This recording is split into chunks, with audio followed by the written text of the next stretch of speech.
Okay.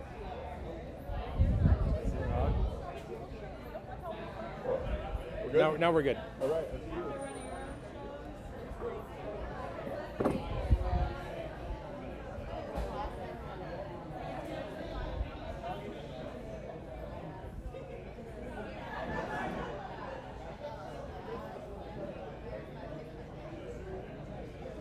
I feel like it's time for comedy. What do you guys think?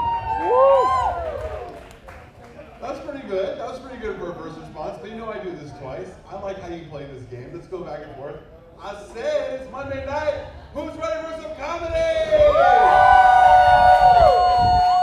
I love this little game that we play, you and the audience and me.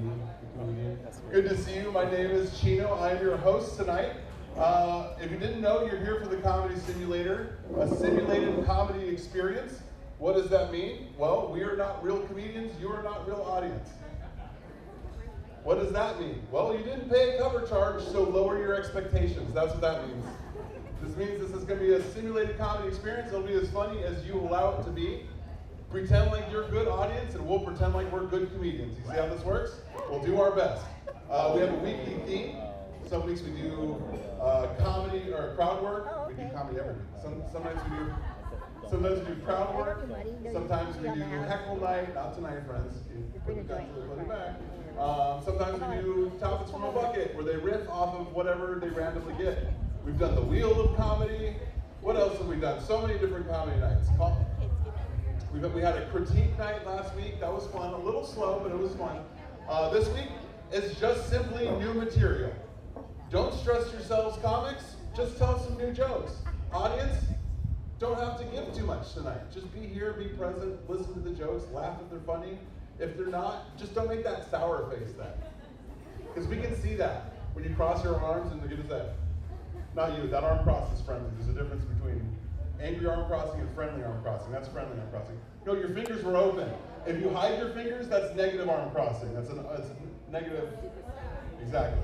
And then if you're hiding your hands around you, then you're a b-boy. And I'm like, oh shit, he wants to battle. That's what's up. Let's do this.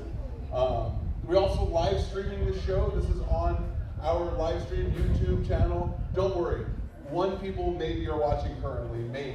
Maybe. But if you want to be one of those one people, it's at Comedy Simulator on YouTube. We're going to go ahead and start the simulation. I'm going to do my opening 5, and then I'm going to give it to the next comic, and then we're going to move it around. We have a hard out at 9 comedians, so that means if you're on the list, you're on the list. If you're not on the list, no guarantees. We got to make sure that we're out. We respect the venue. By the way, give it up for Paia Bay. Letting us have comedy here. The home for comedy on the North Shore. We love them. Maddie behind the bar, mixing your drinks. Daniel's the manager on the floor. These are the names that you will be reporting later to Google when you're giving a positive review. And my name is Chino. All right, we got through that. You guys ready for new material? Are we doing this? All right, I'm in the button. Begin simulation. All right, so instead of telling new jokes, I'm going to go through my new joke pad, and you guys give me a number 1 through 12. I'll let you pick. 6. 6 was the first one I heard. Here we go. I'm going to my notes. Joke number 6. All right. This one's pretty rough. I don't know. This might not be good.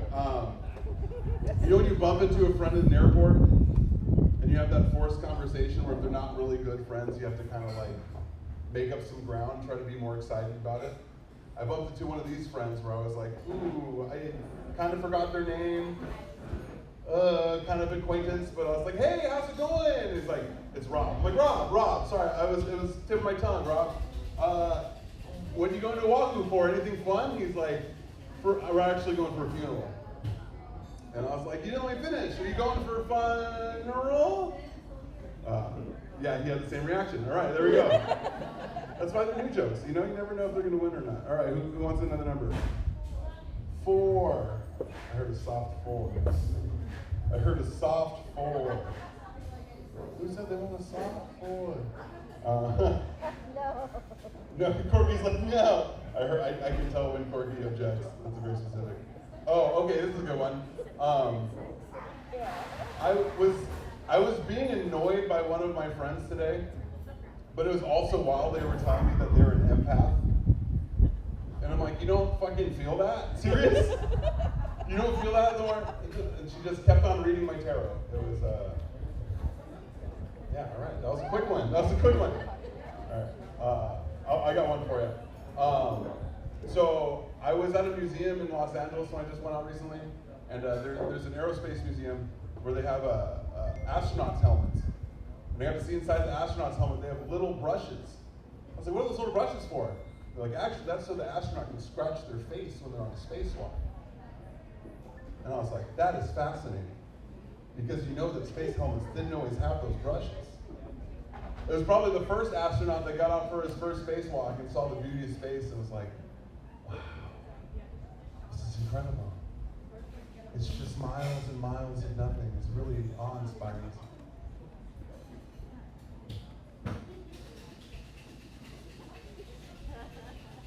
Houston, we've got a big fucking problem. We got a problem. Like, that's probably why the first 3 space monkeys freaked out and they couldn't figure it out. Like, they just had the space monkeys and the helmet, like, It's like, why are they clawing at their face? Because they have an itch right here.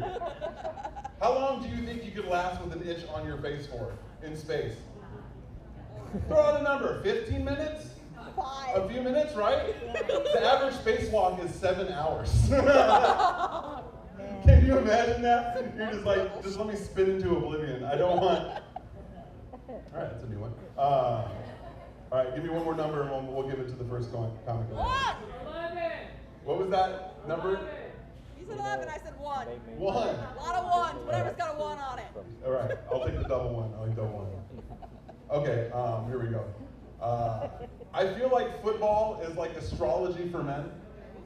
Okay, I can see that. It really dictates a lot of how our mood's going to be throughout our week, Yep. depending on how a certain day on Sunday goes. And it's also like how we judge our friendships. Where we like meet another man, it's like, hey, who's your football team? Oh, you're Kansas City? We can be friends. Yeah. We're friends. We're compatible, right? Oh, you're a Viking fan? All right, you guys, what was wrong with that joke? Was it the football? Yeah. Signs. Was it the face? Was that? Call them signs. It'll work Signs? better. Signs? Is that better? Okay, Yeah. I'll try to mix it up. I'm here to work on things just like anybody else, all right? Oh, okay. By the way, before we get this started, audience member of the night gets a free bottle of hot sauce. That will be determined at the end of the night. You must make it to the end of the show to earn your bottle of hot sauce. That's what a good audience member does. And a comedian of the night gets to split the tips with me, so if you have a good set, or if you just are so endearing, I feel like you deserve half. That's what we're doing. I'm going to split the tips with you. Now, I would like to introduce something to the comedy night, all right? Some sets go amazingly, some go terribly, but we're all trying here and we're all friends with each other. So, I would like to introduce that whoever has a rough set tonight, we'll let them decide and the audience decide if they would like to wear the bomb cap. Now this bomb cap is not a dunce cap. This is not a cap of shame. This is a cap of pride. If you have a rough set, own it. It's okay to have a rough night. And if you wear this hat, if you see somebody wearing this hat after a set, follow their Instagram. Buy them a drink. Pat them on the back. Let them boost off your meth pipe. Whatever you got to share. Don't do it. I'm not encouraging. I was just saying give some. Give them a better night. This is an indicator that the set didn't go as great, but you can learn from it, and also that we can laugh at our failures. So, whoever earns the coveted bomb hat this evening, by the way, you don't get to take it home. This is my hat. I want it back. I bought this for $35 on Etsy. This is my freaking hat. Don't take it home. That goes for everybody. All right. If you want to wear the dunce cap tonight, just eat shit. All right. You guys ready to start this night? Ladies and gentlemen, your first comedian of the evening, very famous for her work in burlesque and cabaret shows across the island. Ladies and gentlemen, give it up for Abra!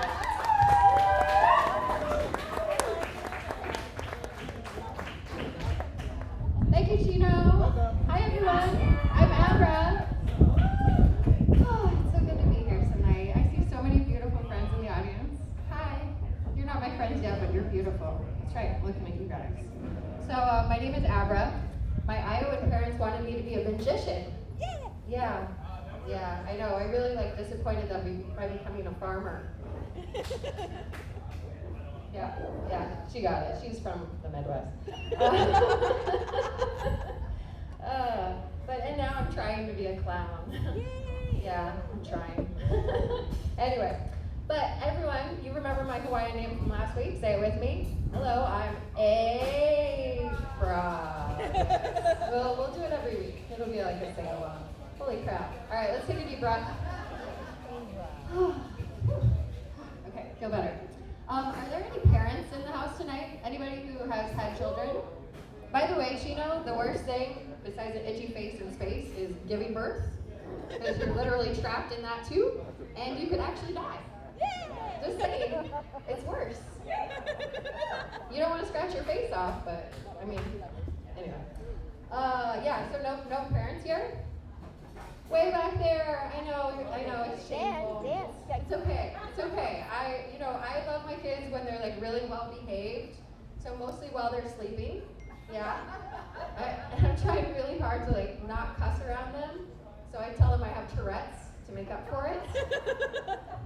This is for you guys in the back. Yes. Everybody else, birth control. Seriously. Stay with it. It's worth it. Yes. You will enjoy your life a lot better. You will get a lot more sleep. But raising kids now is a lot different than it used to be. Now we call it traumatizing our children. Whereas before they called it child rearing. You know? Now we fuck up our kids instead of fucking our kids. Oh, now you're paying attention. I don't do either of those. We're traumatizing them. That's right. Therapy is what I will be getting my kids. Actually, no, I'm not going to get them therapy. I'm going to tell them to start drinking when they're 21. Yeah, because you know what? Therapy's expensive, okay? And you go there for a really long time, and you may or may not feel any different. You go to the bar, one drink later, and you feel totally different, right? You feel happy, you feel loose. After like several drinks, you can hit that hot bottom, hot bottom. Anyway, you can hit that rock bottom that like actually elicits change and speed up the whole therapy process. See? It's my thought process. Traumatizing, child rearing. It's okay. Holy hell, kids. Alright, I'm gonna go to something you like or can relate to. Okay, so dating on Maui. Something I like to talk about. I feel like I've become like a super sleuth or like a private investigator or like a private dick of dick. Because on that first date, I want to just break a man. You know, I want to break him. I want to break him quick. I want to break him down hard, and then I can leave and know that it wasn't a failure. So I ask psychological questions on that first date, ladies. May I? I'm asking consent because consent is sexy, people. Yes, it is. It is. Okay. So, do animals have feelings? Yes, good answer. That means you have a soul. Yes. You may or may not be vegan. And you like animals. All the things. You win. Gold star. Okay. What would you do with $100,000? Give some to charity. Wow. That's way better than settling credit card debt. Or like paying the baby mama. Or like, some. That's good.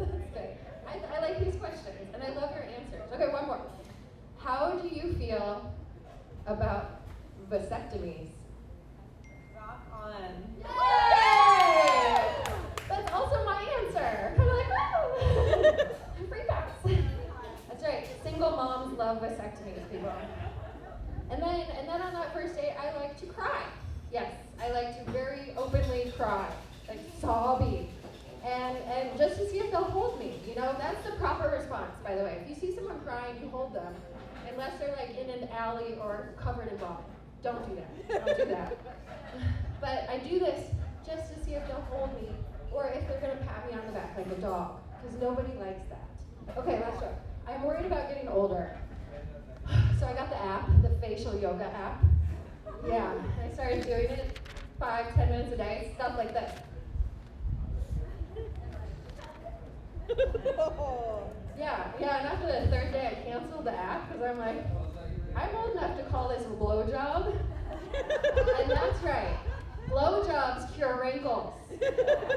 And that's my set. My name is Abra. Follow me on Instagram, Abra Comedian. Give it over Abra, ladies and gentlemen. And that's Johnny Sins Mouth Yoga. That's Johnny Sins Mouth Yoga. The perverts got that joke. Anyone who didn't get that joke, good for you. I like you. All right, ladies and gentlemen, coming to the stage, by far one of the best writers with the Power of Comedy group. She's been voted Maui's best comedian before. Give it up for Corky Gardner!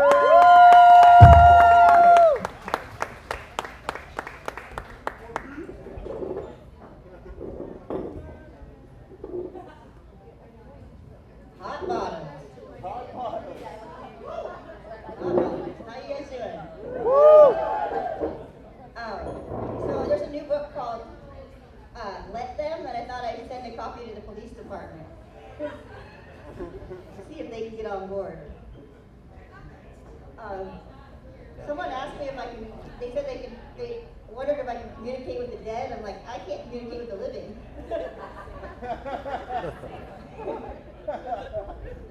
I get nervous sometimes around guys.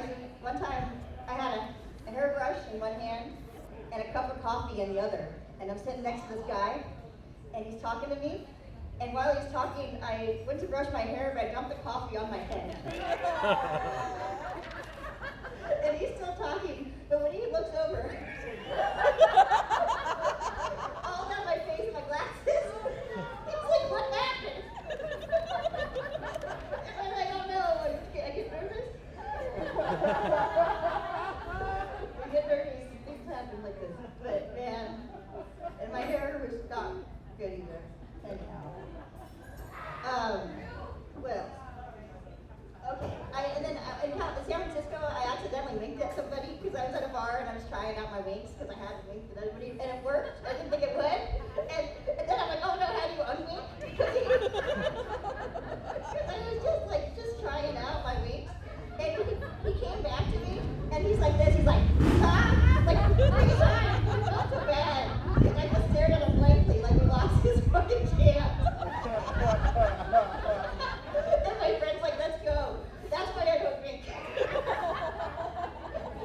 Can't control my fingers. All right. Let's see, I got, I do embarrassing shit all the time. The other day, my friend told me, meet me at the stop sign, right? Get in the red truck. And I did that, but it was the wrong truck. And there was a lady with a baby. And she was screaming at me. And the real dude is behind me. He's watching me carjack this lady. Embarrassing, right? You guys been there? Yeah, embarrassing. Normal stuff.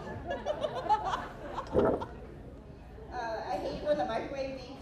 It's like so loud. I'm like, man, these guys are definitely gonna wake up. I'm always like stealing people's food. Hot Pockets. Can't they be quiet? I can't unplug this thing. I just want to steal a little food in your kitchen.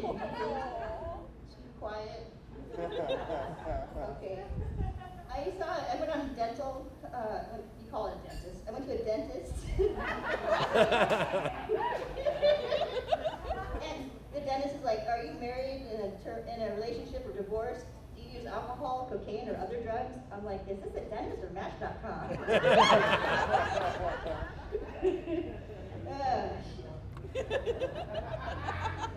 My most productive time of the day is 5 minutes before work. I'm composing songs. I'm finally cleaning the room. Filing my taxes. You got 3 minutes to kill. Wait, maybe I'll do a cute bow today. Do some eyeliner. I am on fire 5 minutes before work. That's why they don't like me at work. I'm so optimistic, I tried to work it out with the rejection hotline. I'm like, come on. The bar I went to, they asked me for an ID. I'm like, the best I could do is a police rendering. What else? Well, know, why can't I ever get hit with a good beer? You know? I mean, hit me with a Heineken, I'm worth it. It's all look like Miller Lite or some shit. Come on. Okay, it's probably time to go, right? There was one joke I waited 7 years to say. I waited for the moment. And it was when my coworker was making dumplings. He's like, I ripped the dumpling, and I'm like, that's wonton disregard. So stupid. 7 years. 7 years. I got more in my back pocket. All right, guys, thanks for coming out.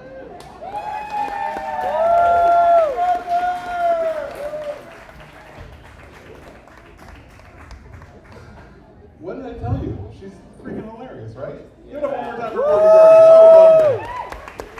Now don't approach her immediately. She's gonna hide for 10 to 15 minutes, but then you can tell her she was good later. Setting the bar high for the set of the night. Appreciate it, Courtney. All right, ladies and gentlemen, coming up next to the stage, he's the gentleman that runs the camera. He's our videographer. He's one of our weekly comics. You see him every week. Give it up for Dan Stevens.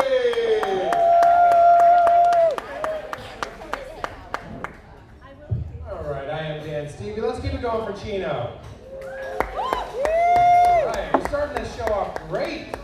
Amber and Corky, you both rocked it. You both rocked. Oh, now I'm gonna bring it down. Yeah. Fuck. Jesus. Yeah. Sucks to be you right now. Sucks to be me more. Oh man, new material. I don't know. I screwed up my knee yesterday. Just existing. You know, getting older sucks. You know, after you have a 4 in front of your number, once you hit 40, 39 was great. Once I turned 40, like, everything hurt. Like, gravity felt, stronger. Oh my God, yeah, I don't know. It's like, you get more white hairs. I don't know, like, when you surprise yourself in the mirror because you think you have a coat booger, and it's just a white hair. It's like, man, times have changed. It's sad. But, yeah, no, do we have any, I was in the Army. Do we have any other veterans in here? None. Thank you for your disservice. Wow. Okay, well, mine wasn't much better. You know, I just ate a bunch of acid and dated some strippers. Wound up eating roses in the bars, so you're welcome for my service. Yeah, I don't know. I don't know, maybe my military experience was different than most, but it started off really bad. My recruiter stole everything that I owned. That's a bad start. You know, I was living out of a duffel bag, and I came out of boot camp to find out that the recruitment center had moved. My recruiter got dishonorably discharged for theft in drugs. It was at least theft of my stuff, but a bunch of other things too. Yeah, it didn't really pick up from there. So I don't even know where to go from that. Jesus Christ. But currently I'm doing a bad thing for a good reason, or maybe it's a good thing for a bad reason. I don't know. I'm ghosting somebody on the phone. Mixed feelings. Hear me out. This guy that I rented an apartment to is using me for a reference. And the nicest thing I can do is not answer. Because I hate this fucker. Oh my God, he was the worst tenant ever. And the only thing that's like having me dangle on is that he's the uncle of a friend. Like otherwise, I would absolutely answer and say, do not rent to this motherfucker. Like, okay, so one thing, who has sleep apnea in here? Do you make sex noises in the night? Yeah, probably not. But this was months of hearing this old, like 70, just under 70-year-old. I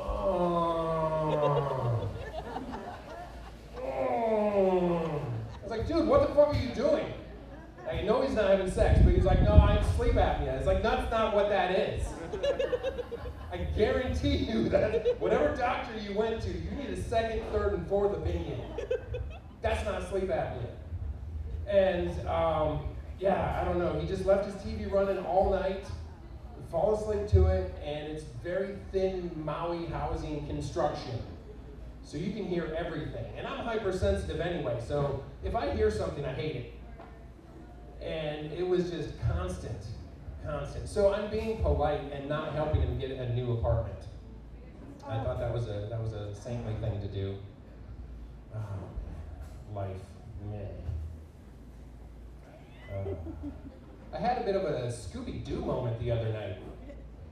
Yeah, I have glasses, as you can see.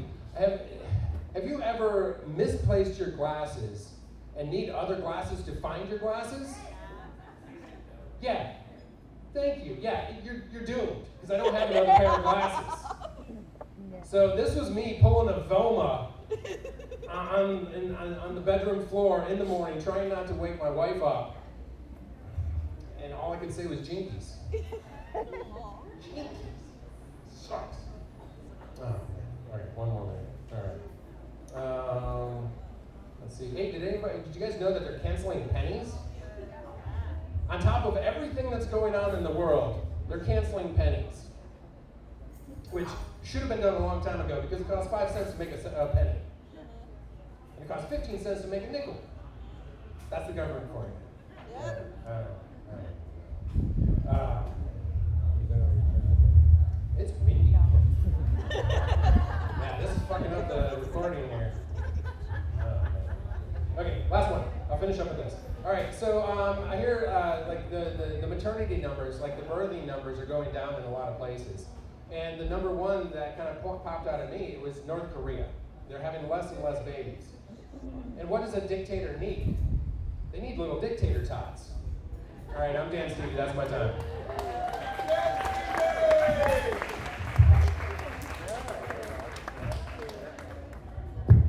Give it over to Dan Stevie, ladies and gentlemen, one more time. Gracefully dodging the bomb hat. Good job, friends. You got an applause break. I wouldn't mind wearing it. Yeah, I think we all just found out that nothing will turn an audience on you faster than telling them that you have tenants.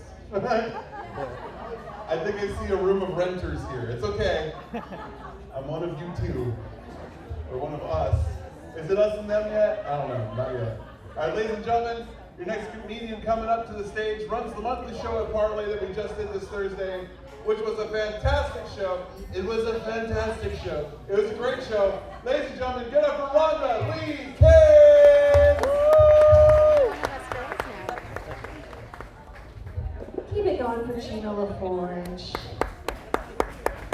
My name is Rhonda Lee Kidd. I'm very happy to be here. Are we excited for new joke night? Yeah. I actually, it's fitting. I had a dream last night that I told a joke on stage, and it fucking killed. But the joke in my dream sounded like, well, can you guys still have the reaction? That would be great, actually, if I just go, blah, blah, blah, blah, blah, blah, blah, blah. Okay, so that wasn't the joke, but we'll figure out. Maybe it's on this list of new jokes. I've never tried cocaine before. One woo in the back. Everybody else is like, you'd love it.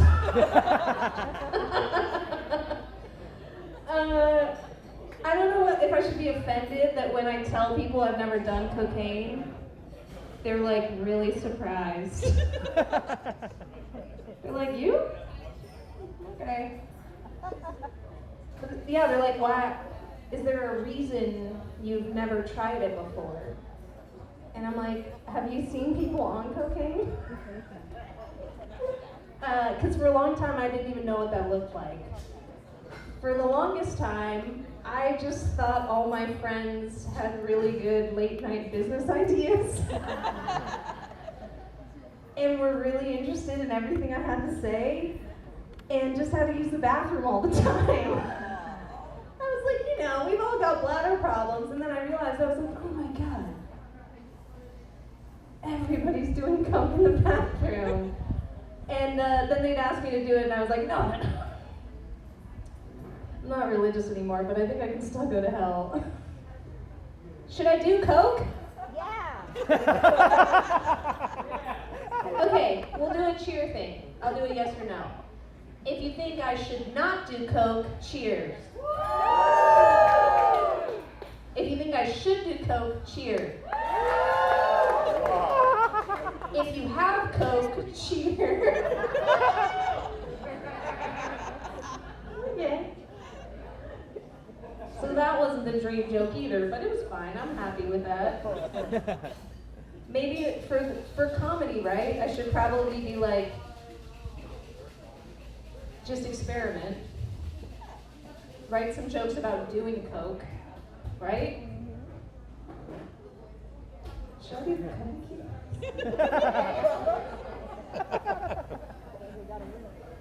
I was thinking about it the other day, and I was like, you know, I think it's a good thing that we don't have freak shows anymore like they used to have at carnivals.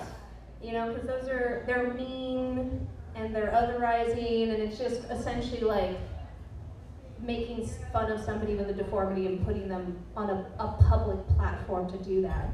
And then as I was thinking about it, I'm like, oh my God, we have a modern day freak show. And it's every single show on the TLC channel. Where they're like, I'm like, how are they getting away with this? Yeah. That they're just like, you want to watch 6 hours of the Jumbo Wumbo sisters? And you're like, what? Or they'll be like, this lady had 26 kids. This guy eats couch cushions. There's two super tiny people, and guess what? They're married to each other. I'm like, this is just P.T. Barnum all over again. And they're posing it as like, we're learning. That wasn't the dream joke either. Maybe it's this one. I was driving down the road the other day, and I saw in the car in the lane next to me a little poodle head pop out of the driver's side window. And we're going like 40. And I'm like, a little part of me is like, what if the poodle's driving? It's not. But I was like, that's cute. And then a second little poodle head that dropped out of the driver's side window. And at first I was like, that's the cutest thing I've ever seen. And then this second I was like, why is that guy allowed to have 2 poodles on his lap while driving? And I'm not allowed to text?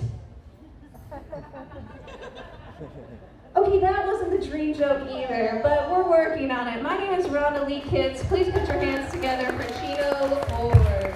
Woo! Rhonda Lee Kids! Yeah. That is a tough pickle you're in with the cocaine situation. Yeah. I used to do I'm out the game. I'm long out the game. And you guys should be happy too. Because they have things out now that they didn't have when I was in the game. You guys are so lucky that they didn't have boba straws.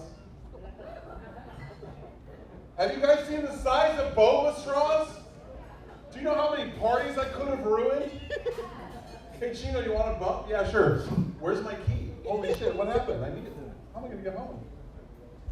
Oh, okay, I got a bunch of pussies in here apparently. Then you guys blew out a day after booger and shoved it back in your mouth like a warrior. All right. I'm dealing with a bunch of bubble gummers here. All right. That's all I need to know. Ladies and gentlemen, your next comedian, not a bubble gummer. Not afraid to eat a Coke booger in the shower. Ladies and gentlemen, I do not know that. Give her Jackson, baby!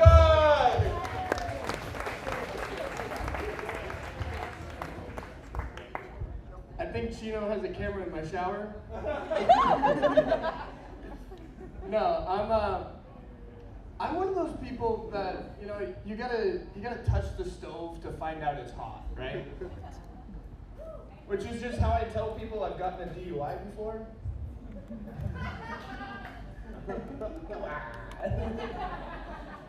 Guys, I got a DUI before I could legally drink. And if you are to get a DUI, I would recommend to do it while you're 20. I mean, I could have had, that on my record for life. But it's only on there for 10 years now because I was underage. So technically, if I were to get another DUI at 31, it'd be my first offense. I can get off at that point, guys. And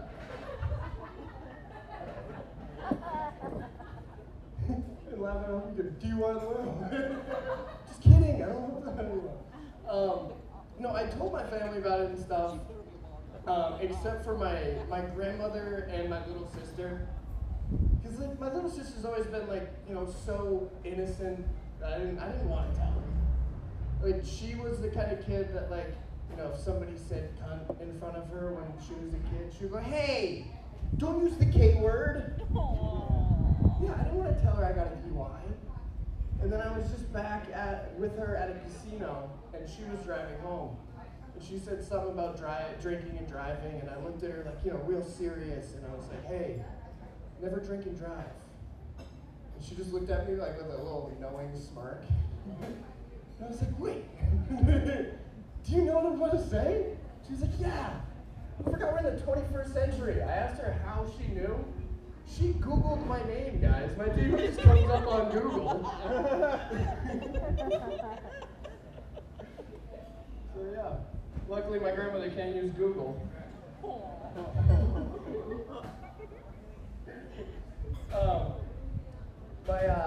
My dad, he's in New England. He's a construction worker, and he's a white dude. So naturally, over the last, few years, he's been getting into a lot more like Republican Facebook. I know I'm in Paia, guys. Hear me out. And he, it started out really normal, like, the Trump is gonna fix everything. And then it really got far right, which I don't even know is far right anymore. He was explaining to me that big water, like, raised our daily water intake, so water bottle companies could sell more water bottles. I had that exact reaction, guys. I didn't know what the fuck to say to that. So I just started agreeing with him. I'm like, yeah, dude, and you know that big pencil actually made up silent letters so we use more lead and have to buy more pencils? He's only used pens ever since. No, I mean, as far as like construction New England guy, like he's very that like, tough, no emotion kind of guy. Like I've seen him cry once my entire life. And I kind of inherited some of that as well. Like I don't really talk to my friends about my emotions and stuff that much. But it's also weird because like one of my friends has seen me have sex before. So like all I'm saying is that one of my friends has technically seen me come before he's seen me cry, guys. All right, that doesn't always go that way.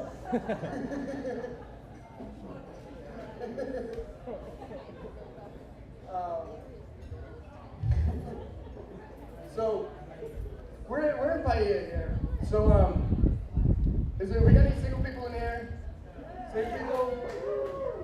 All right, I'll do a little PSA for you guys. If you're ever thinking about dating somebody who lives in a van, don't do it.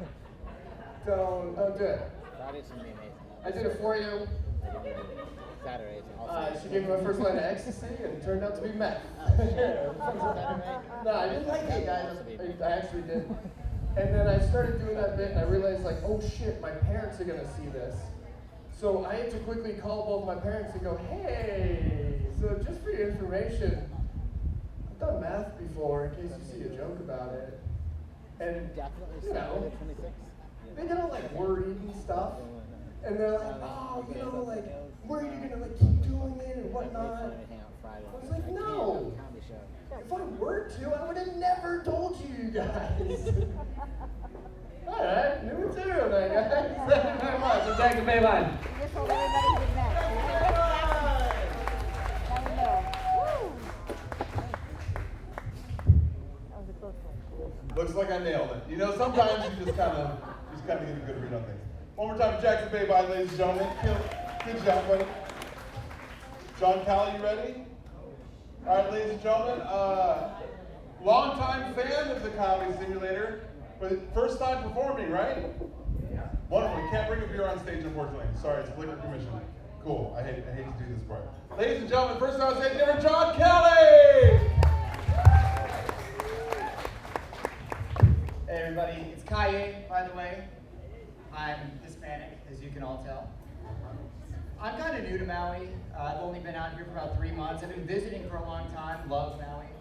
It's John Paia, by the way. And there's a couple of things that I've been learning about, you know. Aloha spirit is one of those. I got a bike to move around. You know, I moved out here 3 months ago, didn't buy a car right away. I got a bike. There's a lot of bike lanes around. I figured it was like a bike-friendly place. So I was on my way to Safeway. Somebody rolled down the window in a Tacoma, go figure, and he says, "Nice hat, you fucking retard." It was this hat. I love this hat. I don't get it. What's wrong with my hat? You guys know how Elvis died? I almost went out like him a couple days ago. He died on the toilet. He had a heart attack. I wasn't on coke though, by the way. I don't remember who was talking about it. Hit me up later. Didn't go out like that, but I was on the toilet and a fucking centipede crawled under the door. I froze. I was scrolling, doom scrolling. I took a video of my knees and then the centipede, sent it to my boss. He said gross. I thought he was talking about the centipede.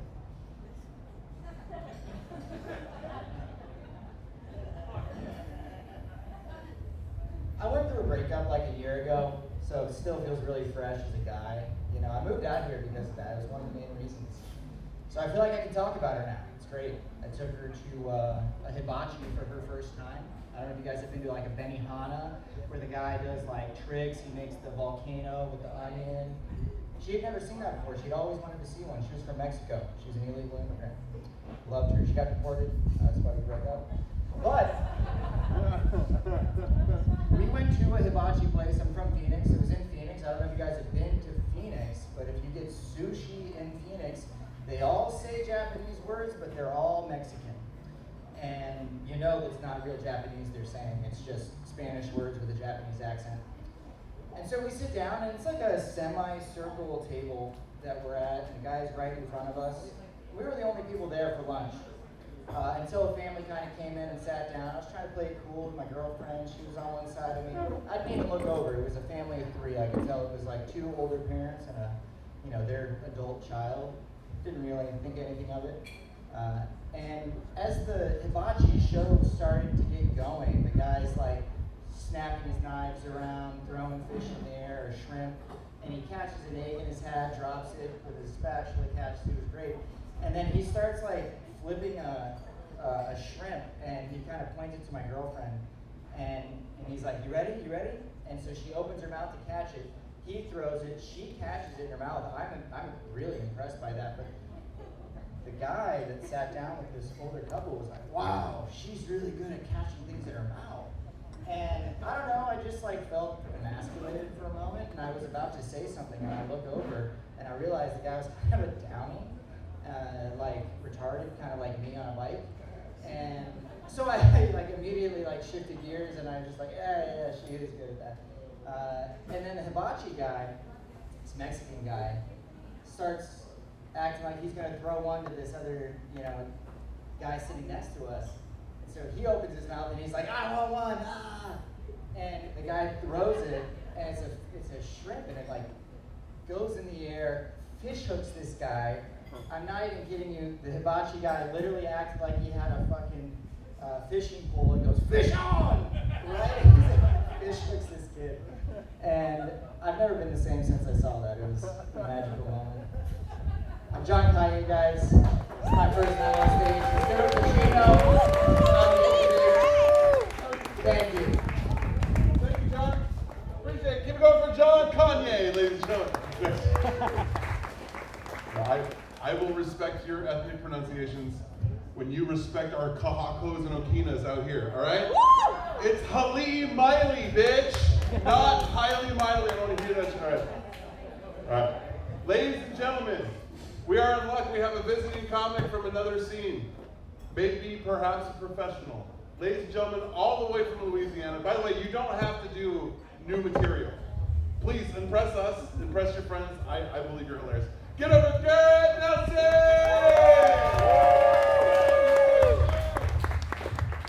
What's up, Maui? Not really sure what to say. That last comic just took my entire set word for word, so kind of weird. Now I've been on Maui for a few days now. I'm from Louisiana, and I gotta say, the cars here, beaters. I mean, what is going on? I've been riding in my friend's car this week. This car looks like a transformer mid-transition. Like the front bumper looks like it's turning into a pair of teeth. And they're supposed to be white, but I like Maui though. Maui's great. The only wish I have is like, can we build a Waffle House on this beach? I was like, come on. Yeah. I love Waffle House. I do think it's funny though how your standards change when you go to Waffle House. Like half of those employees, I wouldn't even let sit on my living room couch, but I'll let them cook me breakfast, you know? I feel like to get hired at Waffle House, you gotta fail a drug test. You hear one of those employees say they're going for a smoke break, that could mean one of like 4 things. That's why I eat with a fork when I go to Waffle House. Still, a spoon's got burn marks on the bottom of it. Crazy.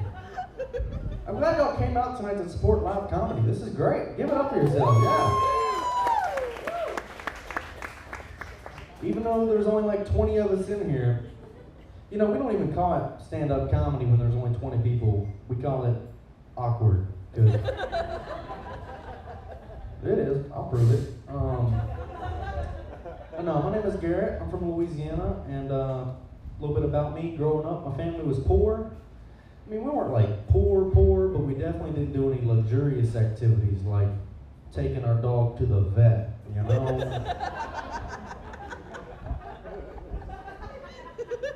Like anytime our dog had a health issue, my dad would just sit the kids down and be like, look, he is getting old, guys. I'm like, getting old? Dude, he just got hit by a Dodge Durango. We're like, yeah, but he's a dog, he's tough. He's gonna get through it. He's a 10-pound weenie dog, okay? He was like, go ask your mom to take him to the vet. See what she says. Mom's in the back room crying. She's the one that ran him over. She's not even upset that the dog's hurt. She didn't have full coverage on the Durango. So, we lost a lot of dogs to the highway when I was a kid. Just dog after dog. They were all dying. You're upset, but like I lived it. Like, I appreciate the empathy, but alright, I gotta stop my cry.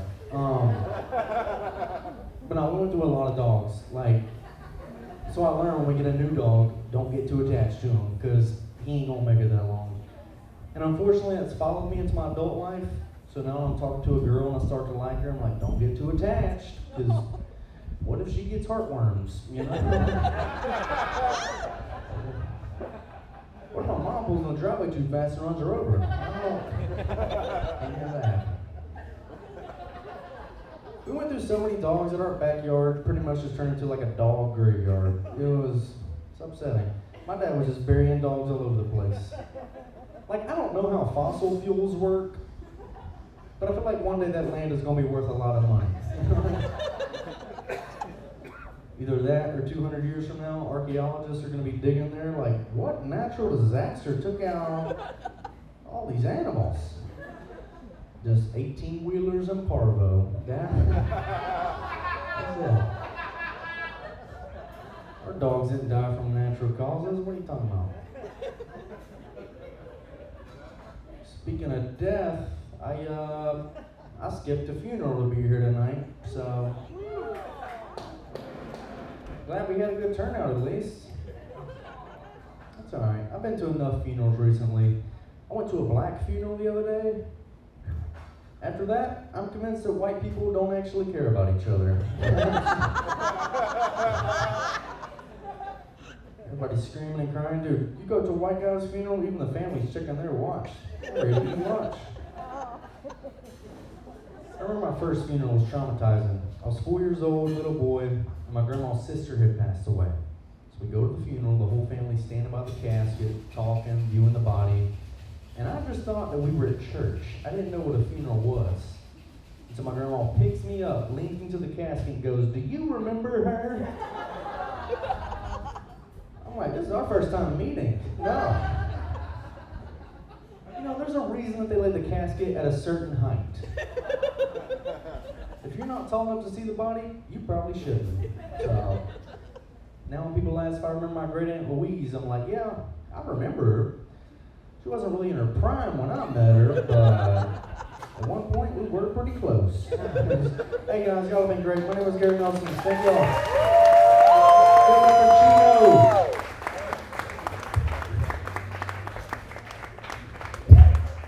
Keep it going for Garrett Nelson, ladies and gentlemen. You know when you have visiting, sometimes we have visiting comics, and like when they have an approach, I'm like, I can tell this person's fucking nasty.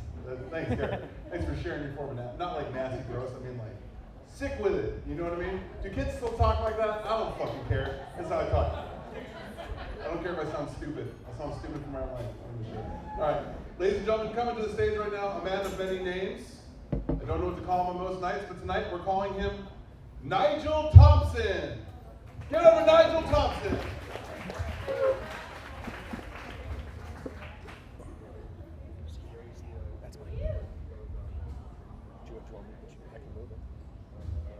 Hello, I'm Nigel Thompson of National Public Radio. Good evening, I'm Nigel Thompson of National Public Radio, and this is the very first edition of NPR Headlines Live. Due to recent events that we'll discuss shortly, we at NPR have been forced to think outside the box and bringing news to a live audience, and hopefully an entertaining manner, is just one of many changes to come. So, that said, let's get with the headlines.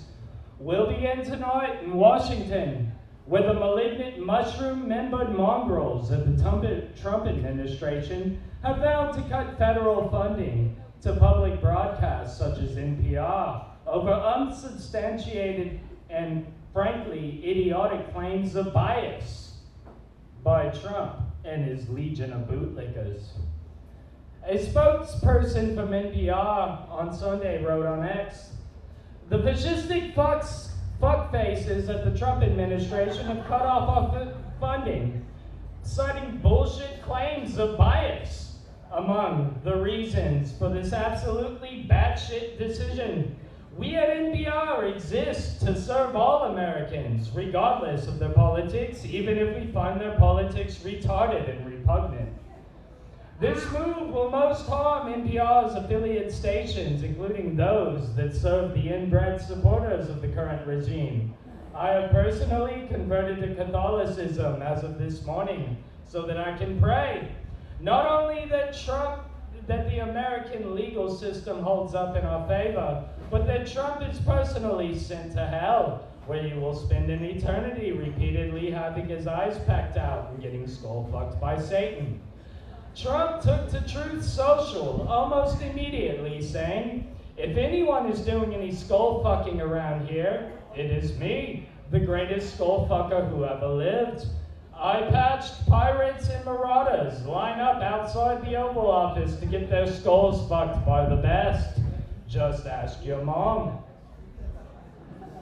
In other news, Astronomer CEO Andy Byron was caught sharing an intimate moment at a Coldplay concert with a woman who wasn't his wife. This forced millions of men like myself to face our own inner scumbag as we immediately felt sorry for the man. Personally, my sympathy was less about him getting caught cheating and more about him getting dragged to a Coldplay concert. We at NPR fucking hate Coldplay. Now let's go to New York, where a man has been fatally injured when his chain got taken by an MRI machine. Witnesses say that the man failed to heed the warning against entering the room while wearing metal. They went on to say that as soon as the man entered the room, the chain acted like a torpedo, rocketing the man into the machine, where the man's baffled and undoubtedly horrified brother was getting scanned. As of now, there is no evidence of prior street feud between the man and the MRI machine. We've yet to reach out to the MRI machine for comment. And now, on the other side of the road, Israel continues to bomb the ever-living shit out of Gaza. In a decades-long conflict, we've only recently started to notice. An official from the IDF told NPR that every single death was justified because the entire population of Gaza are between the fighting age of between the moment of birth and until the moment of death. He went on to say that any questioning of the matter was anti-Semitism, and you wouldn't want to be a bigot now, would you?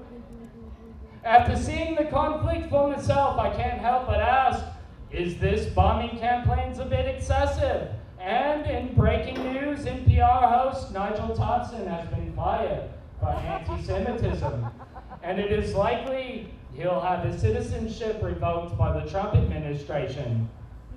Well, that's fucked. Well, here's some fucking news for you. Randy Miller, head of human resources down at NPR, is a fucking cunt, and his wife has been cheating on him with half the office. I didn't get in on it, of course, because I don't want the herpes, and she's a bit of an ugly cunt.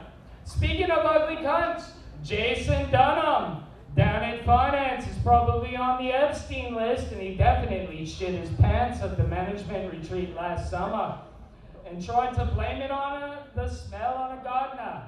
Speaking of the Epstein list, NPR still gets a shitload of money from the Gates Foundation and other compromised billionaires trying to get tax write-offs, so Trump's stopping federal funding means absolutely dick. Stop! Fuck off. Exactly as I remember NPR.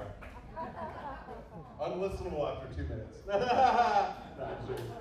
You had one. What was that one joke you said that got a good one from me? Shit. What was it? Coldplay. That Coldplay joke was solid. You should throw everything else out, but that Coldplay one was solid. What do you think? What do you think? No? Not yet? No. You got last. You were safe. Give it up for Nigel, ladies and gentlemen. Real name Brady. Brady. You got it right. I did it. Ladies and gentlemen, your next comedian coming to the stage, a hilarious man with a silly arrangement of facial hair. Give it up for Shane Nelson. It's a mustache. That's all it is. It's a mustache. Nigel, thanks for warming them up, bud. All right. My name is Shane Nelson, and I'm going to do all new material for you folks tonight. My name is Shane Nelson, and I am mostly white, and I'm also Native American. I'm Lakota. And I have to tell you guys that because otherwise you wouldn't know. Also, I work out at the gym. And I have to tell you guys that, otherwise you wouldn't know. This is true. Last year, on today is the 1 year anniversary where I was like, I'm about to turn 32. I'm gonna change my life. I'm gonna get fit. And so last year, on today, I started a fitness journey. I weighed 230 pounds when I started, and it's been exactly 1 year, and I weighed myself this morning, and I weigh 230 pounds. Shit don't change. And I worked out this morning, and after I work out at Planet Fitness, which is right next to Chick-fil-A. Man, dude, I come out, and sometimes I go to Chick-fil-A. I waste that whole hour of working out just to hit Chick-fil-A, dude. But I love Chick-fil-A. Like, when I first heard Maui was getting a Chick-fil-A, I was very excited, and I was hanging with my buddy Larry, who happens to be a gay black man. And I was like, Larry, did you hear they're opening a Chick-fil-A? Aren't you so excited? And he's like, why? Because I'm black? And I was like, no, because you're gay.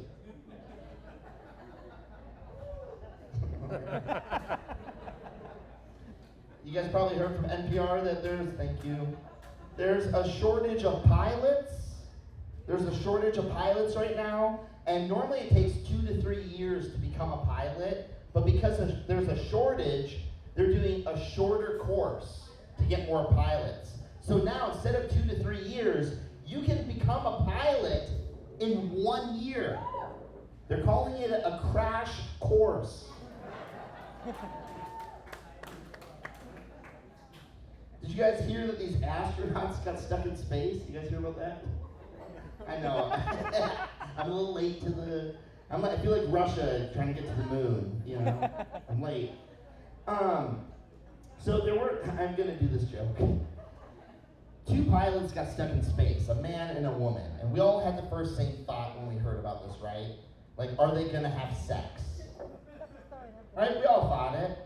And for me, like, it'd be hard not to, just because there's like that, like, porn has got this image in our mind where, like, if I was stuck in space with a woman, and let's say she's my stepmom, and she's like, oh no, I'm stuck in space. Oh shit, dude. I'm like, oh, stepmom, I've always been interested in your. Fuck this up. You guys have watched that, right? You guys have watched that? Honestly, Kim Kardashian, that's how she became famous. She fucked Ray J, dude. If those 2 fucked in space and filmed it, we would watch it. Am I right? Right? Okay, my paper flew over there. Can someone go get that? Thank you. This is what happens. When you become famous, shit like this, I imagine, will happen. Astronauts. Oh yeah. You imagine me and my girlfriend, if I had a girlfriend, we're in space, and we're floating around, we're having sex, and I'd be like, I like when she's on top sometimes. So I'm like, hey, get on top. And she's like, I am on top, and I can't tell because we're in space. All right. I promised my most recent girlfriend that I wouldn't tell jokes about her when we broke up. So this joke is not about her. This is about another girl that I dated recently. I was dating this girl, and I showed her love on the spectrum. Corky, you're bumping my camera a lot. Maybe that was Ivan, but Corky, I'm blaming you.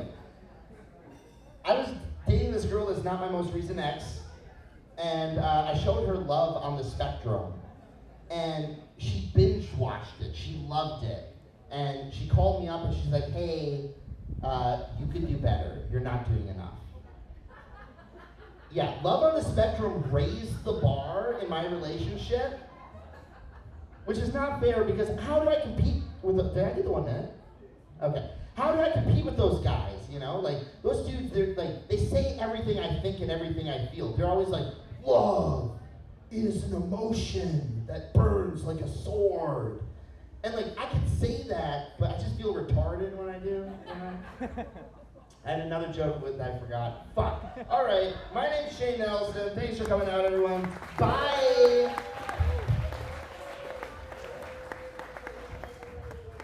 Shane Nelson, ladies and gentlemen. You can't enjoy their entertainment and say words like retard. That's fucking counterintuitive. All right? Why is it always people with low IQs that want to bring back the word retard? Well, you miss your old nickname, stupid? Is that what you want? You did. You said it. John said it. Shane said it. There you go. The retards. All right, ladies and gentlemen. I did just say it, but I put it in air quotes, which means I'm making you say it. I didn't say it. You said it. I'm quoting you. Ladies and gentlemen, coming to the stage right now. Did you go to Iraq yet? When do you go? All right, ladies and gentlemen, this next comedian is going back to Iraq next month, so enjoy them while you can, because it's hard to come back. Ladies and gentlemen, give it for Bashar! Woo!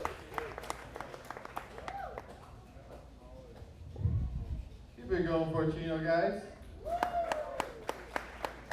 Like Chino was saying, my name is Bashar, and I am from Iraq, but I know most of you will call me Bashir and ask me about my life in Afghanistan. I am going to Iraq next month for my dad's 70th birthday. Give it up for my dad. My friends always ask me the difference between Hawaii and Iraq, and honestly, truth is Hawaii is pretty soft, right? All these acai balls and sunsets, right? You lose touch. So I am going home to visit family, but I'm also sharpening my survival skills again, right? Hawaii is like getting an Uber Lux, right? You get in there, you get your water. The driver asks you how's the climate, right? Iraq is like getting Uber share. The windows might be rolled down. Driver might be smoking. Might be on the phone with one of his wives.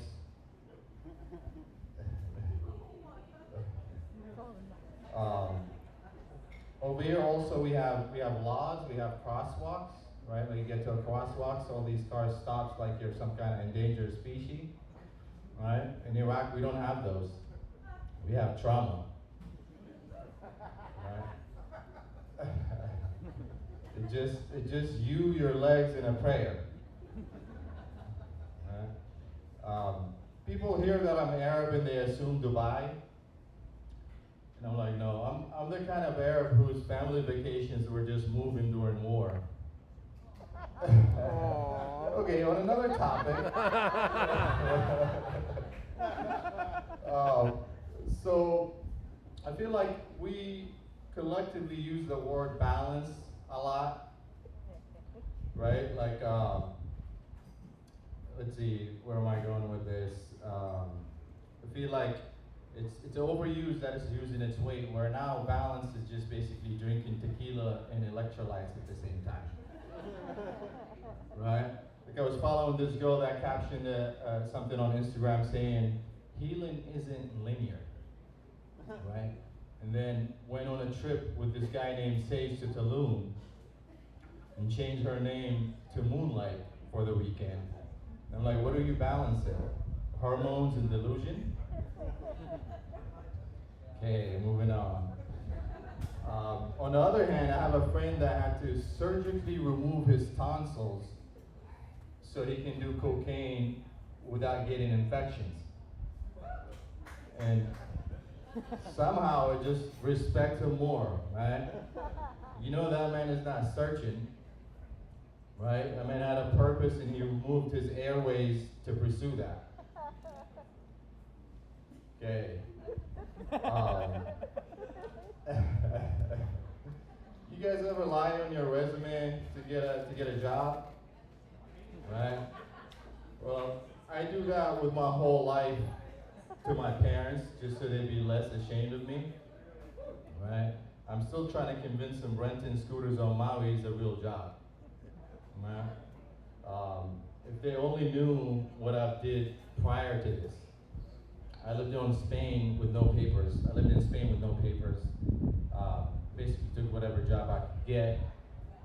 First job was at an illegal weed club, right? Looked like a lounge, operated like a trap house, cash only, right? Then I ran into this guy named Alberto, and he got me a call center job. First day of the job, they're like, pick a fake name, say you're in Luxembourg. And I'm sitting there, is this a job or improv? I quit as soon as I found out what it was, and then I ran into Alberto a couple of days later, and he's like, what happened? I was like, well, it just wasn't for me. And he's like, no, I just heard you're a pussy. I'm like, well, I guess I just didn't have the balls to defraud the elderly. Okay, that's my time. Thanks, guys.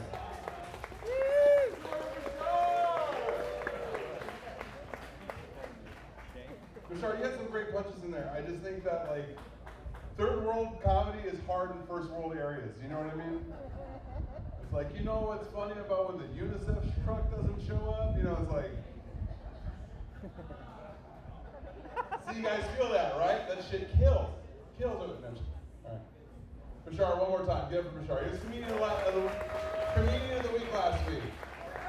Which means I'm going to be going around picking up tips for the tip jar. We'll figure out who that is by the end of the night. Ladies and gentlemen, next one up to the stage, the Musabi of comedy. One of my favorite acts. You'll know him. You'll love him when you see him. Give it for Chuck Thompson!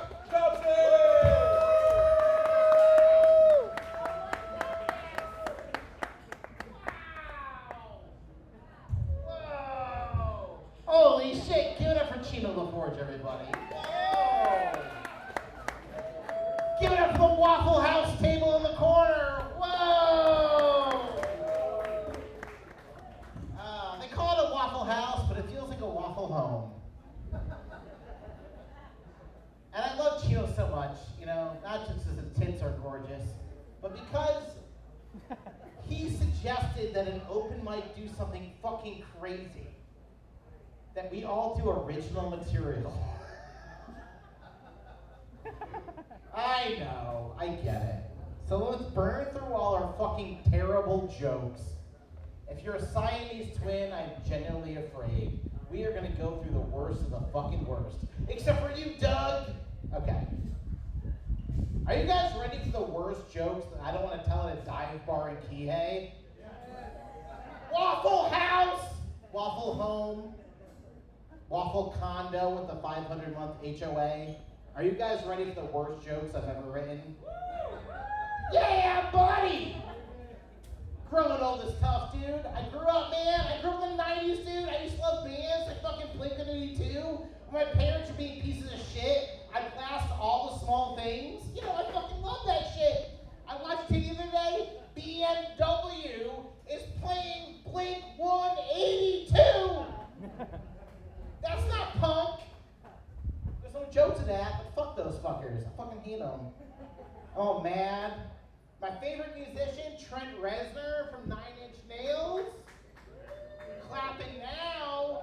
He's a fucking vegan. 9 Inch Nails, more like 9 Inch Kales. You want to fuck me like an animal? You don't have to eat them. All right. I was hoping that joke would bring us closer. All right, cool. Fucking Adam Sandler, bro. Holy fucking shit, dude. He's doing Happy Gilmore 2. No! That movie's gonna be 82 minutes long on like your Netflix. And dude, the movie was so good in the night. How good could that movie possibly be now? Right? And all the Subway commercials and shit, I went to a Subway because I also love a 6-inch special. And it said, Subway, eat fresh. So I left.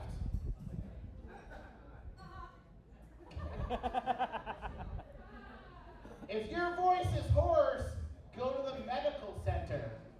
If your voice is half hoarse, go to the medical centaur.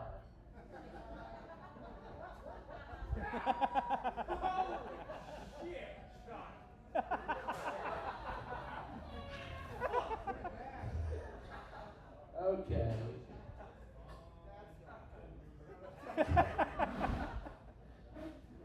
I have a friend that's so Republican, he doesn't let his friends play Marco Polo in his above ground pool. They played Marco Rubio. Maybe you can find a higher socioeconomic bracket. Okay.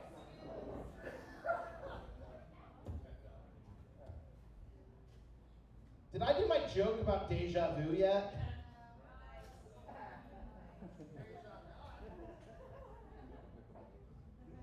Steven Tyler, his daughter is named Liv Tyler, and I think that's really rude because he's gonna die soon.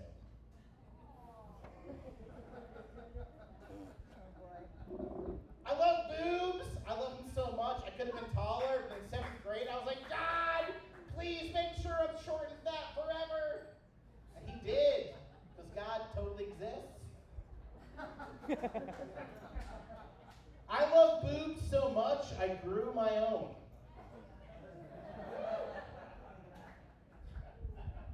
Alright, now I'm gonna do a bit, and you have to guess whether it's porn on basic cable or a woman scanning a potato at Safeway last week. I'm not gonna do that bit.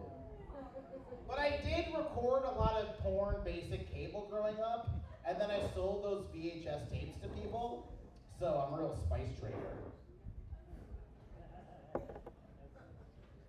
I worked for a job and I never got promoted, and then the company sold and they fired all the managers, and I never got promoted, so they didn't fire me. And I felt like a serf tied to the land. That's what surfing in Maui means. I slapped a sommelier once because he wouldn't stop whining. Come on!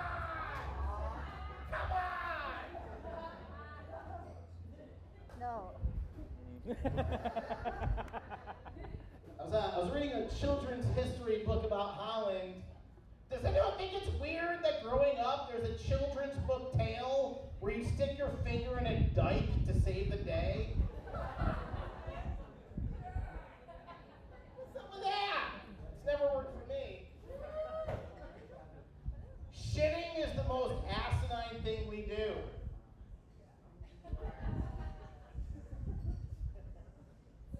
When you sleep, where do your fingers go? When you sleep, where do your fingers go? My fingers go all over the place. But just once, when I wake up in the morning, I wish that my butthole smelled like fingers instead of the other way around.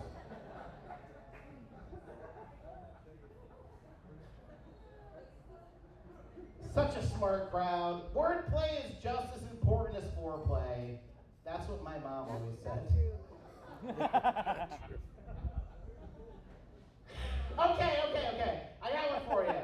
I got a riddle for you. When is gay porn not gay porn?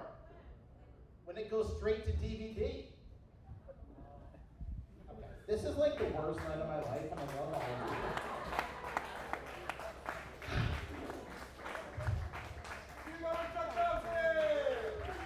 No, Chuck. You're gonna pick up the shitty joke confetti. That's your job. Where's the hat? Even a good stripper picks up her clothes afterwards. Do the shit. That's right. It's nobody else's mess but yours to clean up. I'm not gonna make anybody else do that. Don't make me bend over. I'm taller than you. Chuck Thompson, ladies and gentlemen. Give it up for him. All right, ladies and gentlemen. Don't worry, I'll take a little while for this introduction. Ladies and gentlemen, your next comedian is the first-time performer here on the Comedy Simulator. Has brought many friends to the Comedy Simulator, has been several times to the Comedy Simulator, but yet to get on the stage. Ladies and gentlemen, her first time on stage. Give it up for Serena!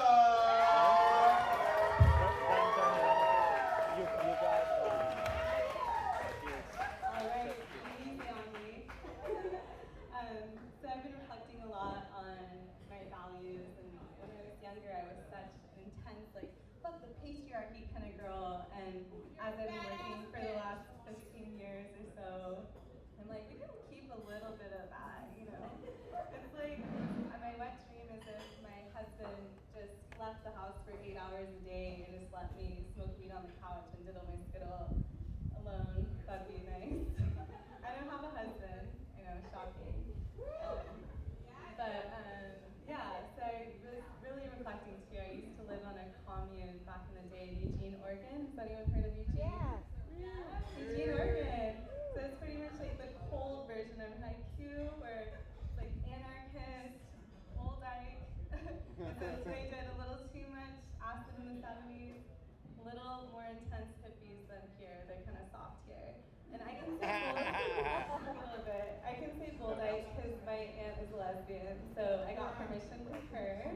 That makes me a quarter lesbian because of South Park, you know. Cartman said. No. You ever watch South Park? Yeah. All my worst. So I'm just a quarter lesbian. And so I got the opportunity when I was in my 20s to live on this commune, and they were all vegan, intense, militant lesbians. So So I lied and said I was a vegan to live on this commune because the rent was $300 a month. Can you believe it? That would never happen again. And I was so excited because in my college girl fantasies, I had maybe watched a little too much porn back in the day, and I was thinking that we would just be having lesbian orgies and then, casual scissoring on a Tuesday night, like, my dreams. But it was not like that. They were super tense. They actually led a club for self-defense classes, and they were gnarly. So I would just sneak out and cook meat at night in the parking lot, and I would hide in my room and eat the meat like a little rat. And I called it Rat Girl Summer.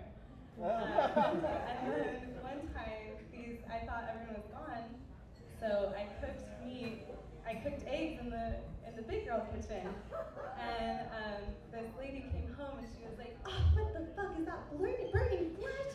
Burning flesh!" And was so pissed. And I was like, "No, I'm just frying the aborted chicken heart fetus. It's just an egg, And I got kicked out of there. So unfortunately, I'm not as good of a vegan as I thought. Not vegan. I really tried. And so now I follow a rule that's called the 80-20 rule. Have you heard of Donna Yates, the body ecology diet? So 80% I eat, veggies, 20% I eat meat, 80% I eat organic, 20% I have some street tacos in Mexico at 4 in the morning. Just give myself a little slack. And so I follow that rule with everything in my life, even dating, especially here on Maui. I know we all know how great it is. Woo! Amazing. So 80% I have standards, I really value myself. 20% I go home with a guy at ecstatic dance that lives in a van, and it's just unfortunate it's called balance. And so, those guys, they really know how to give it to you. It's like ain't no one can fuck like a guy that needs a home. Like they call it homosexual now. Homosexual. So these guys really give it to you. They're like, my car is gonna break down. I need it. Oh my god, that happens. So 80% I'm like dating guys that know what a 401k is. 20% I just go off the rails, give myself a little treat. But yeah, so it's all about balance, and namaste, single forever.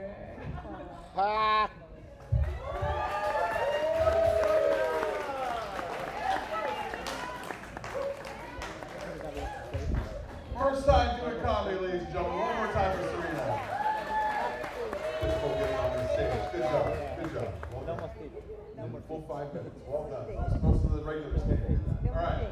Who's it? Oh, ladies and gentlemen, coming to the stage, the host of the Tuesday night comedy, Mike Kihei. If you're looking for a Tuesday night comedy, Mike, at Vibe, or not, is Vibe, it's still Vibe? Vibe these days? It's still Vibe, right? Vibe and Kihei, 8:30, hosted by this gentleman. Ladies and gentlemen, get up for Morgan T.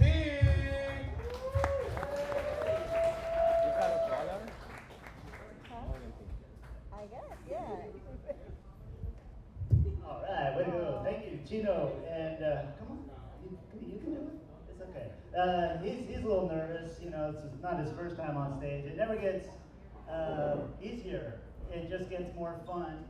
Great job, Serena, first timer. I mean, for the first timers club and the newcomers and the new faces and this crowd is great. Give yourselves a hand. It's awesome to be a part of this and be fun. Meanwhile, this is my dog Jack. He's been with me 16 years, and it's kind of like a housemate that you just you never get tired of. He's pretty good. I do feel like I missed a golden opportunity, though. As much time as we spent at the beach over the years, I could have named him Shark, and I could have had a really good time with that. I was yelling out, "Shark, go Shark!" He's pretty good. My man, I noticed your hair earlier, and you must get some comments on him. He's like people with tattoos and things like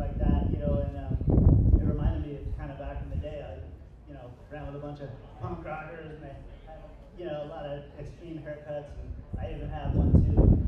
But it's great. You can start out with like a hair, and then you can just do that in like, you know, a few minutes, and like next thing you know, you're a spiky mohawk guy, and it's really cool. And I was admiring this other guy's mohawk one day at a coffee shop here in Paia, and I was looking at him, and I guess he didn't like me looking at him, and he was like, man, what the fuck you looking at? And his mohawk was a little bigger than yours. It was green and blue and yellow, and he had a bunch of sort of like made up tattoos on the face and things like that, some color. And he's like, what are you looking at, man? And I was like, you know, it just occurred to me that when I fucked that peacock back in 1986, he might be my son that I never met. He didn't like that joke. But so I got out of the coffee shop. On the way out, I was, you know, kind of tasting my coffee, and I thought, man, I said it out loud. This coffee tastes like mud. And the barista said, well, it was ground just this morning.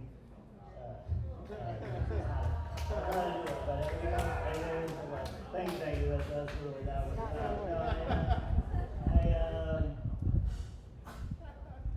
About choking. We're choking up here. We're gonna wear the phone out there. You know, and to think of it all, I canceled an appointment to be here tonight.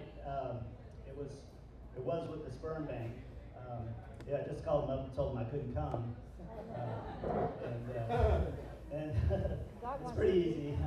But you know, it's funny. I'm getting to an age where, you know, there's a lot of fun things happening at this age, and I got a lot going for me. My sight is going, my knees are going, my neck, my back is killing me, and you know, but you know me, I can't complain. And then I am safe this week. Actually, marked myself safe for not getting exposed on a jumbotron affair. I mean, it's like this guy. He had it all. He's a CEO, you know. And then he went to Coldplay, of all things. And it wasn't for social media. I mean, like before social media, you know, you could have, like, dads could have a whole side family in the next town over, and as long as they didn't shop at the same store, I mean, it was all good, like my dad, you know. But those holidays are fun. Anyway, I know we got a few more comedians to go, and you guys have been nice enough to give me your time. I really appreciate it. And if you didn't get enough of this tonight, come on down to PA tomorrow, Tuesday. We do this at 5, about 8 o'clock every Tuesday. You know, it's a whole nother open mic show, and there's a little music there too. So yeah, come on down, have a good time with us. All right, thanks, Tito. It's like two dogs in a dog park. Give it up for Morgan, ladies and gentlemen. A sweet, sweet man. He does sweet comedy. All right, ladies and gentlemen, your next comedian, you might need subtitles for. I do apologize. This is in Netflix. He comes from another country. You may not understand him. Take your time. Ladies and gentlemen, give it up for the very funny Ivan!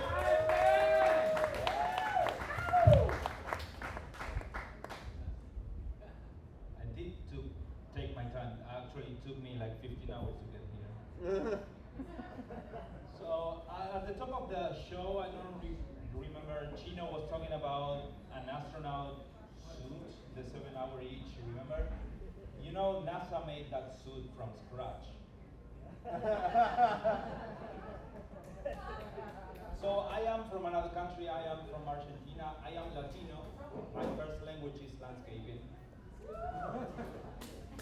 And in Argentina, there's a singer, a very famous singer who's supposed to be like the Tina Turner of Argentina. Her name is Latina Turner. Two songs. I live in Haiku, and my landlord, his name is Phil, and I call him Landfill. He doesn't like it. He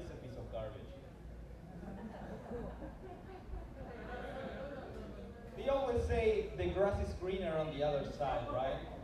I broke into my neighbor's house and my weed is better.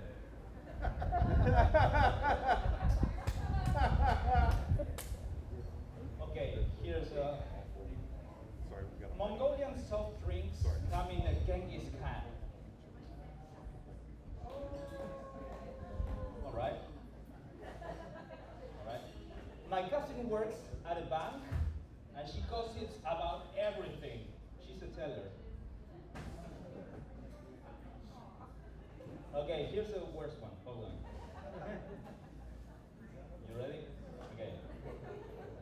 Einstein was German, right? But he wasn't a Nazi. But his uncle was a Nazi. That proves that not everything is related. Relative. Fuck English! Alright. I gave a gift to okay. I gave an ex-girlfriend a gift. It was a bra. And she looked at me and said, "This is not my cup of tea."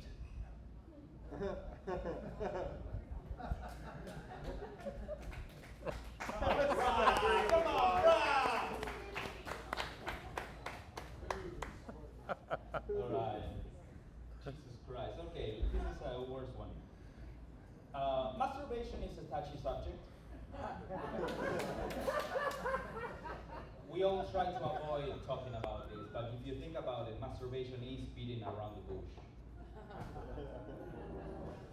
Too graphic, right? Just came to my mind. Jesus Christ. Yeah. Yeah, this is new material, I guess. Dating apps are like wallets full of singles.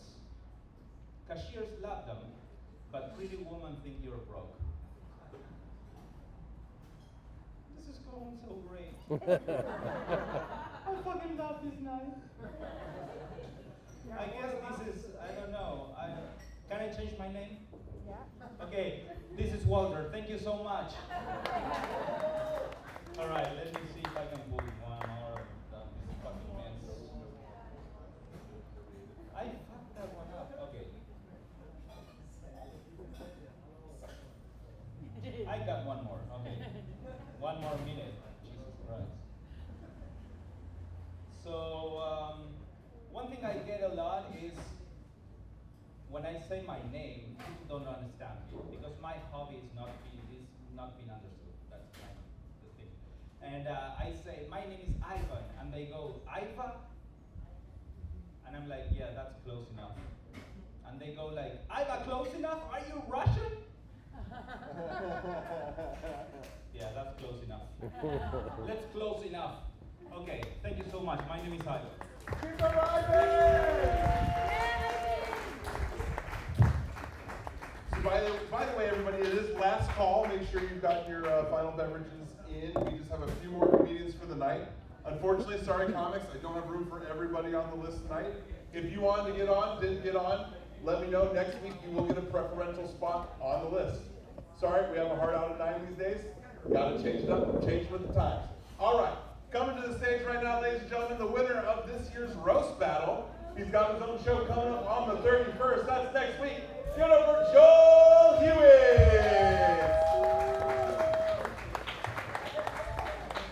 All right, everybody, keep it going for Chino, huh? All right, new material night. Last week, before the open mic, I was sitting in that alleyway over there, and I was trying to write jokes, so I was trying to think of things to say. And this guy and his dog walked up behind me, and it kind of startled me. So I turned around, and I saw a guy in this toy poodle, and I go, "Hey man, cool dog." And he was very smug about it. He goes, "I know." And part of me wanted to be like, you know what, fuck you and your dog, man. I was just trying to be nice. What the fuck? I know. I'm just trying to distract from the fact that your little dog scared me. I'm a little bit about me, guys. I'm not gay. I'm also not a woman. Nowadays you have to tell that. But my daughter, Yes, God. Yes, God. I'm sorry, Lord, forgive me. No.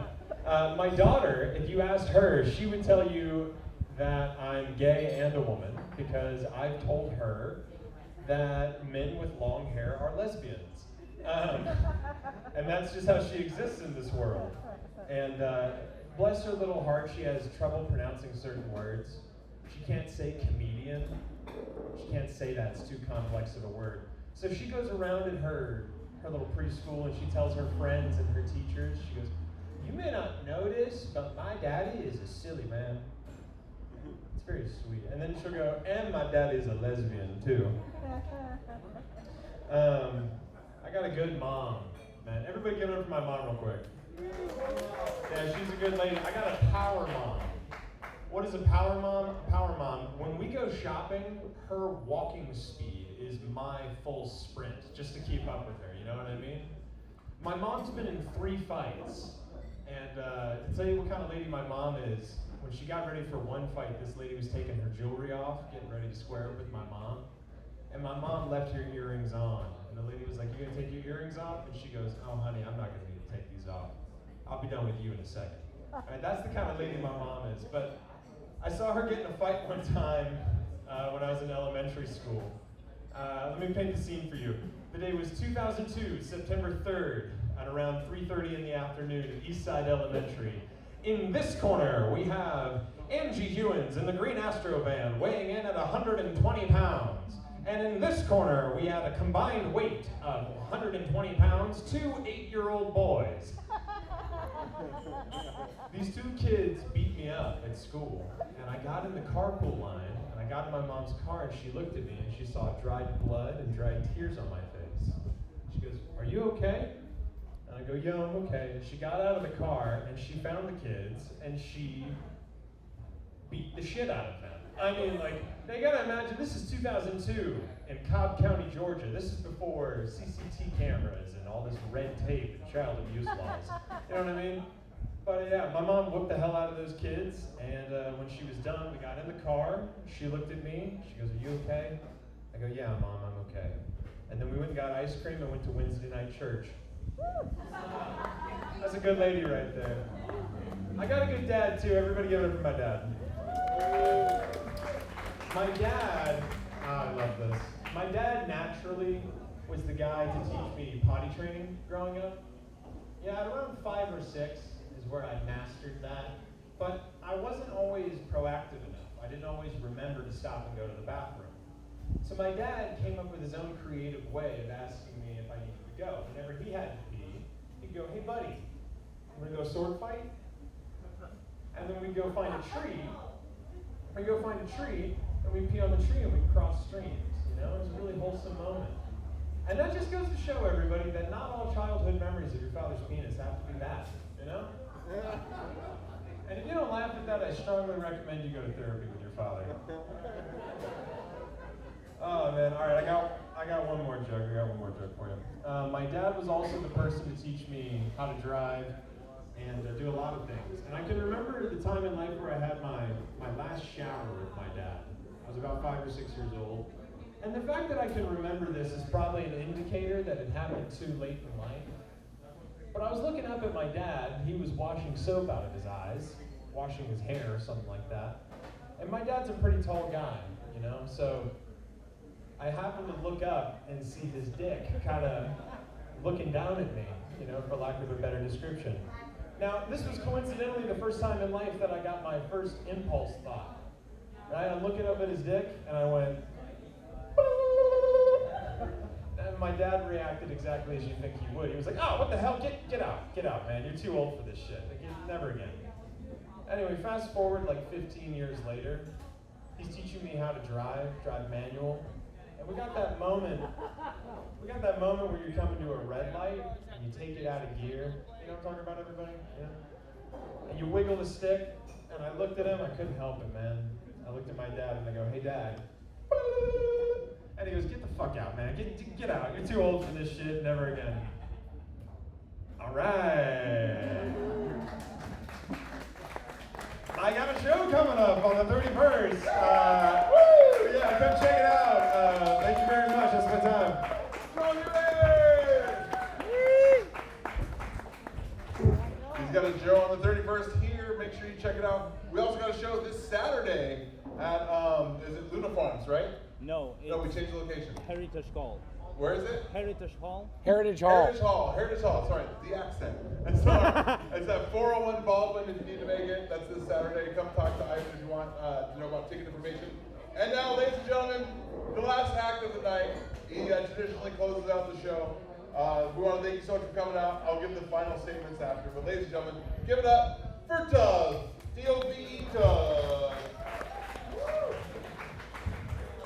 Thank you. Finally, you got it right. So I have no new material, so I'm just gonna sit here. What, I got 5 minutes? Three. No?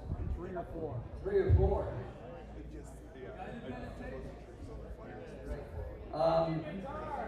What's that?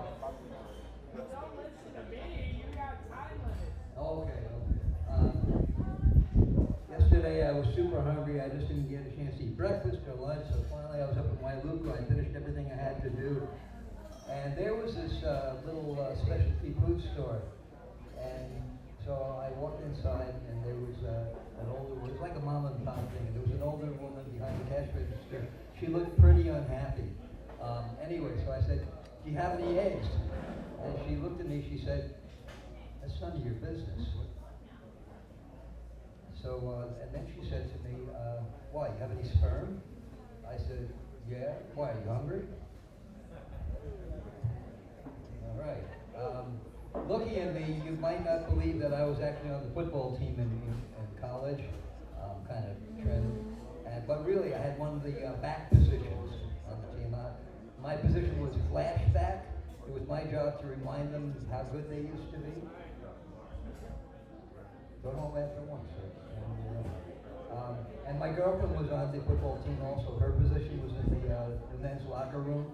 It was the missionary position. So anyway, so we're kind of 2 minutes here. I told Chino I was going to do a joke that I wrote years ago, or came up with, and I'm going to save it for the end. So what do I actually have here? A minute and a half? You got 3 minutes left. 3 minutes, oh, okay. Your clock is slower than mine. Your clock. Good. Yeah. So where are we? Okay, there we go. Oh, I feel very good about myself. I managed to pull off what I didn't want to do this year on Independence Day that I did last year on Independence Day, which was last year on the 4th, I drank a third of a fifth and felt like half of my usual self. That might be the only fractional joke ever. Sometimes I go to nude beaches. I enjoy that. I like looking at women. And I was staring. I didn't think she was looking. I was staring at one woman's vagina. What can I tell you? And so she looked at me and looked kind of angry about it. I said, "Sorry, I was just contemplating." Thank you. Always good to get a laugh. All right, and what time is it? Got 2 minutes left now? No. Yeah, 2 minutes left. About 2 minutes. Exactly. I got 9 o'clock. So I was in a doctor's office the other day, and you know how sometimes you're there on time for your appointment, and but they're taking longer than they're supposed to take. So finally, the receptionist comes out and says, "Thank you for waiting." And I said, "You mean I had a choice? I didn't have to wait. So I just got up and I walked into the doctor's office. I said, 'Hi, doc,' and then I looked and there was a woman there who was in the middle of examination. She was like, just in her underwear. I said, 'Wow, you're beautiful.' I said, 'What are you doing after you go to the doctor's appointment? You want to hang out?' And she said, 'Yes.' And I thought to myself, wow, this could actually be a business. I could teach people how to do this. It's called doctor's office dating. I was thinking it could go viral. I mean, just imagine something in the doctor's office going viral and nobody's getting sick. No injections, of course, the one that feels good later. And that was it. Anyway, so here's the last joke. I'm not a doctor, so don't take this as medical advice or anything, but I came up with a cure for Alzheimer's. You ready? Forget about it.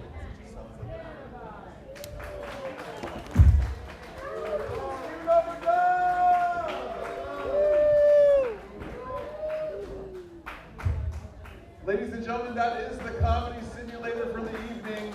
Thank you so much for joining us in simulation.